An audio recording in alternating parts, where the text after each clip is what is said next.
Okay, quick video about an interesting experience. Here, 2 weeks ago I got a cold and was actually sick enough to take a day off of work, which is the first time I've done that in a year. Not over a year. A jet program I did that when I got food poisoning. Other than that, yeah, so I was thinking I was fine, I was over it. Yesterday, and I still had a bit of a cough here and there, but yesterday my ear started to hurt. I was getting a bit of an ear infection. I know, when am I 4 years old? But yes, I was getting an ear infection. So I went down to the hospital that's next door, to this set of buildings here, and it's a very flashy hospital, fresh and clean, and the reception area was so busy that no one could talk to me. So I went to the exam reception area. Thought I might get someone to examine me. And they said, no, you have to go up to the front and get a card first. But here, and then you'll go over to the doctors and you can make an appointment. And I said, well, how long is that going to take? He said, well, do you want to see the doctor today? I said, yes, I want to see the doctor today. My ear really hurts. This isn't something I can just, oh yeah, I'll come in next week for. No, this is something I need to deal with now. So they said, well, we'll check. And they went and they talked to the doctors, and I was there, and they said, yeah, we can see you. But you need to get a card. So I go up front to get a card, and they said, okay, we'll see what we can do. We'll talk to that, the lady calls back to the nurses who talked to me before, and the nurse who was in the back who had told me that they could see me today said, well, maybe you should go to an ear, nose, and throat doctor.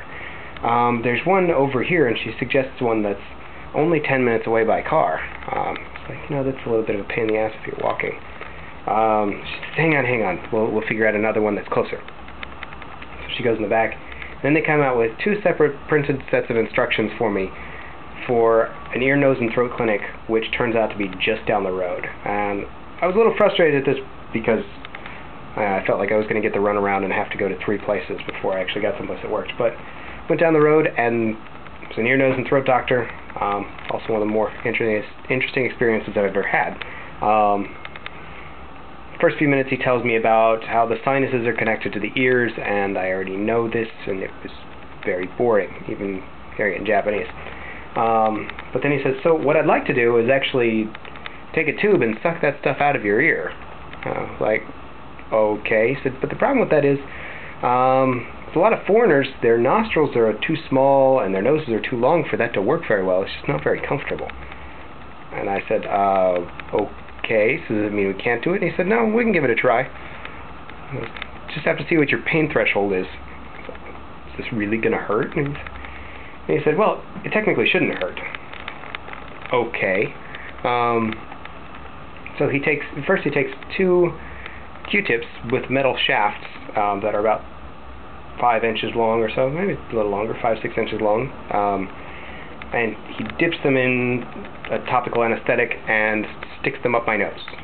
He uses a little set of basically reverse pliers, a set of nostril spreaders. Spreads each nostril and sticks a metal stick up there. So I've got 2 metal sticks sticking out of my nose like this, and kind of going, well, this is an interesting experience. I hope this helps with my ears. He takes something else and dabs it in the back of my throat. He says, do you feel a change in your ear? I said, no, not really, but I have a horrible taste in my mouth now. So he says, okay, and he pulls the 2 sticks out of my nose, puts those away, goes, here, put this in your ear, and hands me a tube, and he sticks the other end in his ear. It's some weird form of telephone. I stick it in my ear, and that was so he could hear the changes in pressure in my ear. I could hear if anything moved or squeaked. And then he takes a 6-7 inch curved metal tube on a hose, and the nostril spreaders, and goes, just tilt your head back a bit. Opens up my nostril, sticks that tube in there, and he's sitting there working it around with one hand. He's got the other hand on this valve, and when he finds the right spot, he opens up the valve, and a little bit of a vacuum starts sucking things out of my eardrum, out of the inner ear canal. And that had to be one of the weirdest things I've ever had, a mini vacuum inside my skull. And then he did the other one as well, and gave me some eardrops and said, these should help when it's a little painful. We'll give you medicine up front to take a couple times a day, and go over and use the steam machines real quick. You have a medicated steam that you're supposed to sit there and basically huff. You put these 2 plugs in your nose and breathe in through your nose and out through your mouth, and this weird, slightly sweet-tasting steam comes out. That was a strange experience. But anyways, my ear should be getting better here soon. I hope so. I was going to go hiking today, too, and that didn't work out too well. So, instead I get to be here. Actually, it's quiet now. I'm not hearing as much. They're practicing for a festival again. They've been practicing for that festival for like 3 months. Every Saturday. I hear a little bit of it now, but every Saturday, the drums and that clanging bell, hours and hours on end. The one bad thing about this apartment. Okay, I'm done. I'll post this right away.